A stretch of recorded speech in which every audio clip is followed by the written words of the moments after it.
100 სიმღერიანი აუდიო ალბომის მოსმენა მალე აფხაზეთში შეეძლებათ. ის აფხაზეთის სამუსიკო სკოლებსა და ანსამბლებს გაეგზავნებათ. აფხაზეთის სიმღერის სახელმწიფო ანსამბლმა შავნაბადა საქართველოს დამოუკიდებლობის 100 წლის იუბილეასთან დაკავშირებით ახალი რიგით მეათე კომპაქტ დისკი გამოსცა, რომლის პრეზენტაცია 28 დეკემბერს შედგება. სწორედ ამ თემასთან დაკავშირებით ვისაუბრებთ ანსამბლ შავნაბადას ხელმძღვანელ დაცო ცინცაძესთან და ანსამბლის სოლისტ მიშო ჯავახიშვილთან ერთად. დიდი მადლობა მობრძანებისთვის. და გითხრათ, რომ იმედის ტელევიზია ყოველთვის ერთმნიშვნელოვნად არის ჩვენი, ასე ვთქვათ, მხარდამჭერი ითქვას და ყველა კულტურული მნიშვნელოვანი ღონისძიების. მადლობა ამისთვის. დიდი მადლობა. კონკრეტულად 28 დეკემბერზე ვისაუბროთ, ხო? როგორც ვიცით, აუდიო ალბომში ქართული, ხალხური და აფხაზური სიმღერის 100 საუკეთესო ჩანაწერი არის შესული. ჩვენი შესრულებით საუკეთესო. კი, ჩვენი შესრულებით საუკეთესო, თუმცა მე მგონი ზოგადადაც საუკეთესოა. უფრო ცალად რომ მოგვიყვეთ ამის შესახებ.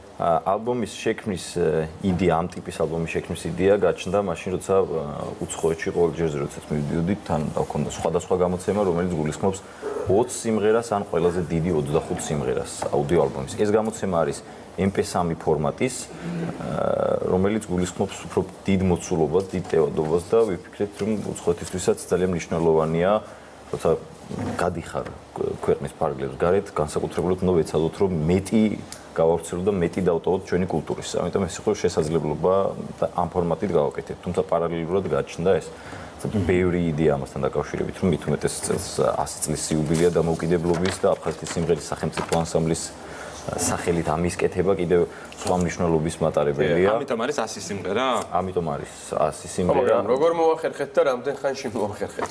ხო, ეს არის როგორ ჩაატირეთ? მე ვგონია, რომ სიმღერა უბრალოდ რაღაც ჰობია ადამიანის, რომელიც ეღვიძებს, მიდის, ღიღინებს, სწავლა რეპეტიციაზე, ეს არის ურთულესი საქმე. თქმა უნდა. ეს არის ჩვენი ცხოვრება, ეს არ არის სამსახური, ან რაღაც საქმე, რომელიც ტყის რაღაც მონაკვეთს გამოყოფა ამის. ეს არის საქმე, სადაც თქვენ ხორციელდებთ, ესე ვთქვათ.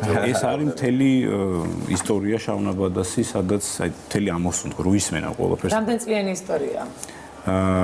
ანსამბლი შეიქმნა 15 წლის ხდება უკვე ანსამბლი და წარმოიდგინეთ კვირაში 3-ჯერ, 4-ჯერ, 5-ჯერ რეპეტიცია, როდესაც ეს აი ამ 15 წლის განმავლობაში არ ჩერდება. ანუ შეიძლება ვთქვათ, რომ ეს ალბომი არის თქვენ 15 წლიანი მუშაობის შეჯამება? სწორედ ეს არის, აი მნიშვნელოვანი რამ მიჭირავს ახლა ხელში. ეს არის მთელი ისტორია შავნაბადასი, მთელი ყოველწუთიერი შრომა, ყოველწუთიერი ამოსუნთქვა და ცხოვრება მუსიკით. ეს არის უნიშნულოვანესი რამ. თავარი ცოტა პატარა პერსონია და ძალიან ბევრი CD იყოს, მაგრამ უნდა ითქვას, რომ MP3 გამოცემა არის ერთ-ერთი პირველი, იმიტომ რომ ასეთ ტიპის გამოცემები საერთოდ ჩვენთან მოიტანეთ, ხო? დიახ, თქვენ სიმღერის არჩევასთან დაკავშირებით მეათე აუდიო ალბომია და ფაქტობრივად თითქმის ძალიან მცირე დოზით შევიდა სხვა გამოცემებიდან რამდენიმე სიმღერა. ალბათ სულ რაღაც 20 ან 10 სიმღერა.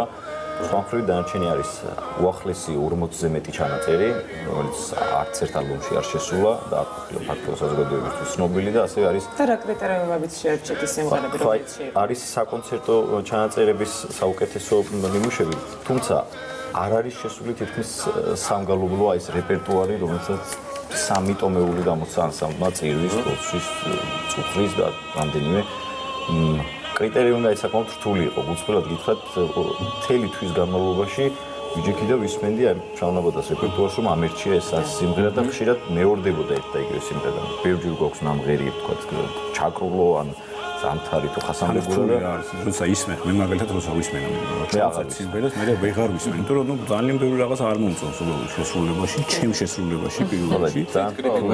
და ხშირად არის რომ მოდი არ გვინდა ეს აღარ შევიტანოთ. მაგრამ ითქვას განსხვავებული რითიც არის პირველი შემთხვევა ჩვენთვის რომ ხალხური სიმღერის და ქართული საეკლესიო გალობის გარდა შესულია ექსპერიმენტული მუსიკა, ჩვენთვის ექსპერიმენტული მუსიკა, მაგალითად ვიყვით თბილისის ქალთა გუნდის თან ერთად შესრულებული აყვავილი და ნუში, აქედანა და შენამდე მათთან ერთად რაღაც კომპოზიციები, რომელიც ჩვენ ექსპერიმენტული კონცერტისთვის დავგეგმეთ, ასევე შევიდა სტრასბურგში შესრულებული მე-9 სიმფონიის მიშა მდინარაძის ვერსია, რომელიც საკმაოდ ცნობილი გახდა და ვიცით ამის შესახებ, ასევე არის მარიამ როინიშვილთან ერთად, სოფო გელოვანთან ერთად და ჩვენ მეგობრებთან ერთად ყველა ის ნამღერი დუეტები შესული და წარმოდგენილი, რომელიც ჩვენთვის ესე მნიშვნელოვანი იყო. ჩვენთვის საუკეთესო 100 სიმღერა და ფორმა, სადაც კარგად არის ჩვენი როგორ სიმღერებს ბრძანეთ ბატონო. სიმღერებს აუცილებლად დავუბრუნდებით, როგორც ბახომ აღნიშნა წარდგენის დროს ძალიან მნიშვნელოვანი ფაქტია, რომ აფხაზეთის სამუსიკო სკოლებში გადაიგზავნება ეს ყველაფერი. ეს უნდა მეკითხა ზუსტად. აი, შენს შეგვიშვები. ხო და რა მაინტერესებს ის ანუ რა პირადი კონტაქტებია მე მესმის რომ სახელი და გვარებისგან და კონკრეტული ანსამბლებისგან შეიძლება თავი შევიკავოთ იმიტომ რომ სიტუაციიდან გამომდინარე გასაგები მიზეზების გამო. გასაგები მიზეზების გამო და როდის დაიწყო ეს კონტაქტები და რამდენად უფრო ფართოდ მოიცავს იქაურ ესე ვთქვათ სამუსიკო სფეროს. ჩემი დაკვირვებით ეს დაიწყო მას შემდეგ, რაც ანსამბლმა გამოსცა ქართული გალობის შემსწავლელი გამოცემა უწმიდესის კურთხევით და ვინაიდან მისი უწმიდესობა გახლავთ ცხუმაფხაზეთის მიტროპოლიტი, ჩვენ თავშივე ძალიან დამაჯერებლად გადავწყვიტებთ ამ გამოცემების გაგზავნა აფხაზეთში. აი აქედან დაიწყო ურთიერთობა და ბოლო პერიოდის კონტაქტი და ესეთი ზარი უშუალოდ აფხაზეთიდან, ქალაქ აფხაზეთიდან ხო? მიშოსთან განხორციელდა რამდენიმე კვირის წინ და ჩვენ სულ ცოტა ხნის წინ ჩამოვედით სოჩიდანაც, სადაც ჰქონდა სოლო კონცერტი საკმაოდ ერთ გამორჩეულ და რასაც ეძახიან ზამთრის დარბაზს, რომელიც საკმაოდ ცნობილია და იქაც ძალიან ბევრი ურთიერთობა იყო, რომელსაც ხო. ზოგადად იმიტომ გეკითხებით, რომ ჩვენ ამ თემას რამოდენიმე წუთში უფრო მეტად გავშლით. ზოგადად რა პრობლემებია, რატომ არ ვიცნობთ იქაურ მედიას აფხაზეთი იქნება თუ ოსეთი იქნება. კონფლიქტოლოგები იქნებიან ჩვენი კონფლიქტოლოგები იქნებიან ჩვენი სტუმრები და ძალიან მნიშვნელოვანია ესეთი კონკრეტული კონტაქტები და აი რა შედეგებამდე შეიძლება მივიდეს ეს ყველაფერი. კი, აი მაგალითად რა არის ამ ყველაფერში მნიშვნელოვანი. მაგალითისთვის თუ მახსენა ზარი რომელიც განხორციელდა ხო, აი ეს მნიშვნელოვანი თემაა, მინდა რომ გავაჟღეროთ.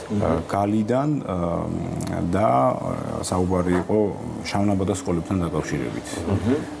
ჩვენ სკოლები გვაქვს საქართველოს სხვა რაიონში და იქ ვასწავლით ბავშვებს ქართულ ხალხურ სიმღერასა და ტრადიციულ გალობას. განხორციელდა ზარი, მესაუბრა რუსულად, ქართველი და მითხრა რომ მას უნდოდა ქართული ხალხური სიმღერის შესწავლა, მაგრამ მას არ ჰქონდა იმის საშუალება, როგორ უნდა მოხდარიყო, ჩამოსულიყო ყველა ვარიანტში თბილისში, ხო? ჩვენ სამწუხაროდ ვერ ჩავიდოდით. ის ჩამოვიდა თბილისში, როგორც ჩანს, მას ბიძა ყავდა თბილისში, რომელიც საქმიანობას ეწეოდა. მასთან ცოტა ხანი დაყო, ის ასევე უკრავდა თვითნასწავლი იყო ფანდურზე, ჩონგურზე, ჩანაწერებით, არც ამის მოსმენის უფლება და საშუალება მას არ ჰქონდა იქ. და დიდი სურვილი გამოთქვა, რომ მას შეესწავლა ქართული ხალხური სიმღერა, შემდეგ მას ჩაევარებინა რომელიმე სასწავლებელში, სადაც ქართული ხალხური სიმღერის პროფესიად დაუფლება ხდება. ჩვენ მას შევთავაზეთ ძალიან ბევრი ვარიანტი, ხო შორის პირველი შეხვედრა იყო ძალიან ემოციური, როგორც ჩვენთვის, ასევე განსაკუთრებით მისთვის. და მან აღნიშნა, რომ მას უბრძოლავენ ქართული ხალხური სიმღერის მოსმენას, შესრულებას და, ნუ, ეს გასაგებია, რომ ქართულ საუბარს. მithumetes გავრცელებას. კი ბატონო. მაგრამ ჩვენ, ნუ, რაღაცნაირად შევეცადეთ, რომ მარტივად წამოგვეწყო ეს ყველაფერი, თქმა უნდა, დათო ისაუბრა მის მშობლებსაც. იქიდანაც უნდა ვთქვათ, რომ ცოტა შიშის ფაქტორები, რა თქმა უნდა, ბევრი იყო, მაგრამ თავარია სულველი და მე დარწმუნებული ვარ, რომ ეს ყველაფერი მივა ბოლო წერტილამდე. ეს ზუსტად ჩამოვიდა ეს უკვე აი ამ ბიჭის ერთი ბიძა ცხოვრობს თბილისში, მეორე ცხოვრობს აფხაზეთში და ნუ რა თქმა უნდა აღარ დავასახელებ უკვე იმ ორგანიზაციას, რომელსაც ხელმძღვანელობს სახელმწიფო ზონაზე იმ ორგანიზაციას აფხაზეთში და საერთოდ ის გამოცემა, რასაც კულტურული ნაწილი იქ. სამგალობლო ნაწილი ქვია, ნუ ამის პირ ძალიან ბევრი ტაძარია საქართველოს, სადაც სამწუხაროდ გალობით არ გალობენ. არის მხოლოდ ორი სასულიერო პირი და ორხმაში შეიძლება გიგალობო, მესამე ხომ მათ არ ყავთ. ამიტომ მიზანი იყო ზუსტად ეს, რომ მაქსიმალურად გავრცელებულიყო საგალობლების გამოცემა, რა თქმა უნდა, ეს გამოცემაც უკვე უკავშირდებიან და გთხოვდნენ, რომ თქვენ გამოგიგზავნოთ, მოვისმინოთ. სოჩაშიც გააგზავნეთ, ხო? სოჩაში ჩვენ თავად ვიყავით, კონცერტი ქონდა, არაჩვეულებრივი კონცერტი იყო. ერთ-ერთი პირველი იყო სოჩა, სადაც ეს აუდიო ალბომი დარიგდა. და ნუ აი ვერ წარმოიდგენთ რამხელა სიყვარულით იქაური სოჩელი ქართველები იქაურები, რომლებიც იქ დაბადებულები არიან, აი ეს ცრემლიანი თვალებით, ისმენდნენ ამ სიმღერას. თურმე იცნობდნენ ინტერნეტის საშუალებით, სოციალური ქსელის საშუალებით, სხვადასხვა ანსამბლთან შავნაბადას დახმარებით მასტერ-კლასი თუ რაღაც გარკვეული ჯგუფი ჩავას, აი იმისოთ რომ იქ გაკეთდეს ხალხური სიმღერის ანსამბლი. მათ ყავთ მხოლოდ ქორეოგრაფიული ნაწილი და არა სიმღერა და იქაურები ამბობდნენ, რომ აი ჩვენ სიმღერა უფრო გჭირდება, რომ სიტყვა შეგვინარჩუნდეს ამისთვის. ცეკვასთან არ ახლავს ეს. აფხაზეთში ცეკვის ანსამბლები, ქორეოგრაფიული ანსამბლები, რაც არის, ისინი კონტაქტობენ თბილისში ქორეოგრაფთა კავშირთან, ანსამბლებთან და ეს პირადი ურთიერთობები გვაძლევს იმის საშუალებას, რომ მათთან თქვენ Facebook გვერდზე ნახეთ თქვენი ანსამბლის და ეკა მამალაძის სიმღერა, რომელსაც BBC-ს რადიო ესწრებოდა და ამის შესახებაც გვიამბეთ. კონტაქტი გაქვთ ხშირი BBC-სთან, როგორც ვიცი, სტუმრადაც ხართ ნამყოფები. ჩვენ დიდი ხნის განმავლობაში სტუმრობით ინგლისს დათო ატარებდა 2010, 11, 12, 13, 14 წლების აი პერიოდში ატარებდა მასტერ-კლასებს, შემდეგ ჩავდიოდით განაჩენი ანსამბლის წევრები და ქონდა საკმაოდ ესეთი დიდხნიანი გასტროლები ყველა ქალაქში. მნიშვნელოვან დარბაზებში და იქ, რა თქმა უნდა, ძალიან ესეთი ხშირი ურთიერთობა ჰქონდა როგორც რადიოსთან, ასევე BBC-ს ტელევიზიასთან. თავიდან მომედა, ახლა ძალიან გაგვიხარდა, რომ ეკა მამალაძესთან იყვნენ ჩამოსულები BBC-ს რადიოს წარმომადგენლები, რომლებიც სხვადასხვა მიმართულებით მუშაობდნენ, იღებდნენ ფილმს და დიდი სურვილი ჰქონდა ჟურნალისტს, რომ მოისმინა ქართული ხალხური სიმღერა, მას ჩაეწერა ეს ყველაფერი და შემდეგ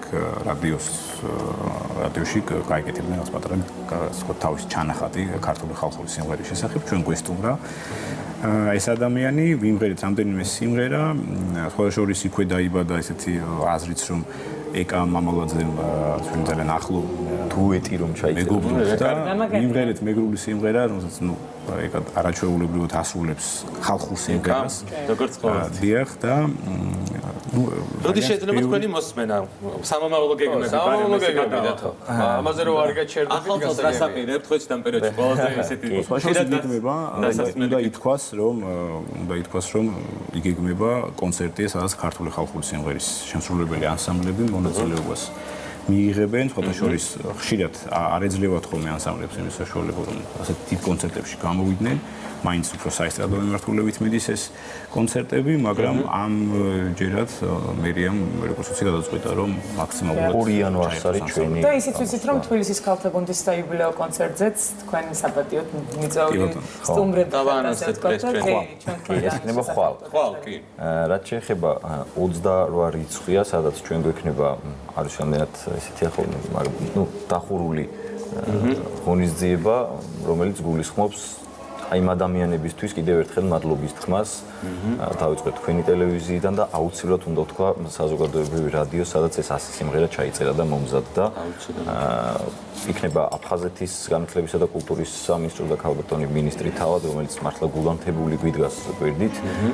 გოგა ჩანადერი, რომელმაც ბევრი შრომა ამ აუდიო ალბომში შესული ფოტოებისთვის, თბილისის პოლიტიკური სკოლა და ყველა ის ადამიანი იქნება, ვინც ჩვენ ერთიან სამეგობროში ერთიანდება და ასე გავაცილებ ალბათ ამ წელს და მომავალ გეგმებს რაც შეეხება, ეს არის დავასრულეთ წელს რამდენიმე კვირის წინ ახალ აუდიო ალბომზე მუშაობა, ეს არის აღდგომის ციკლის გამოცემა, ეს არის მეოთხე ტომი.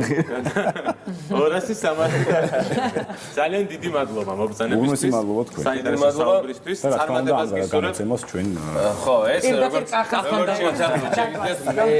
მე გადმოვცე. მე ფერებში ზოგ გიხდება. მოგასმენინებთ, შემეშინიათ, ჩაგვიხავ ხოლმე გზაში. გიყიდით მე. ძალიან დიდი მადლობა სტუმრობისთვის. და 28 დეკემბერს გისურვებთ წარმატებას. არა მარტო 28 ერთად დავამატებ, ალბომი გაიყიდება iTunes-ზე, Amazon-ზე და ყველა იმ 50 ცნობილ საიტზე, რომელიც არის მსოფლიოში ესეთ გავრცელებული. ანუ აქ შეიძლება ძირითადად კიდე ერთ დავამატებ, ბატონმა აზორ ერქომაშოვმა მომზადდა ძალიან მნიშვნელოვანი გამოცემა, ეს არის ანთოლოგია, სადაც შესულია 2492 MP3 ჩანაწერი ქართული ხალხური სიმღერის ასეთი გამოცემა. აქამდე არ ყოფილა, ამაზე პირადად მე ვმუშაობდი და აი ეს სიმღერები და საგალობლები, რომელიც აქ არის შესული, ეს ყველაფერი არის იქაც შესული. ამაზე როდი არის შესული? ეს დიდი ნაწილია ყველა ანსამბლებით მე საუკუნის ანთოლოგია. რაღაცები გახსენდებათ, რომ კიდევ ერთხელ შეგვიძლია კარგი მსუხე სტუმრობა საუბრიდან გამომდინარე, მოკლედ, რა თქმა უნდა, წარმატებას გისურვებთ ასევე იმ ურთიერთობაში, რომელიც თქვენ გაქვთ აფხაზეთში და დარწმუნებული ვარ, რომ ეს კონტაქტები კარგ შედეგებამდე მივა.